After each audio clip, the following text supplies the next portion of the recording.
अत्सुगुआ युवा लग्न पत्रिका विघ्नेश्वराय वरदाय सूर्याय लंबोदराय सकलाय जगदीताय नागानाय श्रुति यज्ञ विभूषिताय गौरी सुताय गणनाथ नमोस्तुते ब्रह्म करोतु दीर्घायु विष्णु कुर्यात् संपदां शिव करोतु कल्याणं यस्य लग्न पत्रिका सर्व मंगल मांगल्ये शिवे सर्वासाधिके शरण्ये त्र्यंबके गौरी नारायणी नमोस्तुते जननी जन्म सौख्यानां वर्धनी कुल संपदां वद्वी गुरु पुण्यानां लिख्यते लग्न पत्रिका अथ शुभ संवत्सरे अस्मिन् श्री नृपति विक्रमादित्य राज्ये श्री सम्मत 2082 तत्र शालिवाहनस्य शक 1947 तत्र महा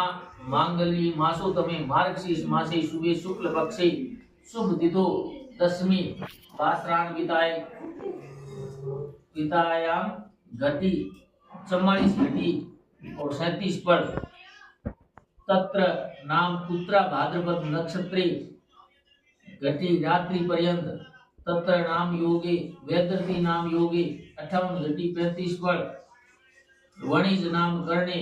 12 घटी 51 पल एवं विदायाम पंचांग शुद्धो तत्र दिनो तत्र दिन प्रमाण 26 घड़ी 52 पल दिन है तत्र रात्रि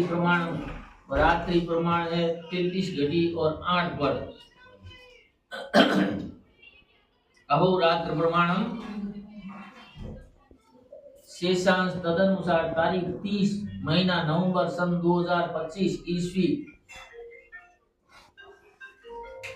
तत्समय करक लग्नोदय वर नाम चिरंजीव श्री कुलदीप भारती तस्य राशि मिथुन सूर्य बल 6 श्रेष्ठ चंद्र बल 10वां श्रेष्ठ कन्या नाम प्रियंका राशि कन्या गुरु बल 11वां श्रेष्ठ चंद्र बल 7वां श्रेष्ठ रवि बल 3रा शुभ गुरु बलम श्रेष्ठ चंद्र बलम श्रेष्ठ त्रिबल 9:30 11:16 तक साव सुदो लतादी 10 दोष रहितम पाणी ग्रहण शुभम तो लग्न कुंडली आएगी। ओम सिद्ध श्री शुभ स्थान पाली सर्वोपरि विराजमान सकल गुण निदान गंगा जल निर्मल यमुना जल शीतल पावन पवित्र शुभ चरित्र सत्कर्म सावधान धर्ममूर्ति धर्मावतार श्रीमान हीरा भारती जी राकेश भारती जी जितेंद्र भारती जी दिनेश भारती जी समस्त लघु दीर्घजनों को इत योग लिखितम लोहावट विष्णावास्य नारायणपुरी संपतपुरी गिरधारपुरी रमेशपुरी ओमपुरी राधेश्यामपुरी प्रकाशपुरी एवं समस्त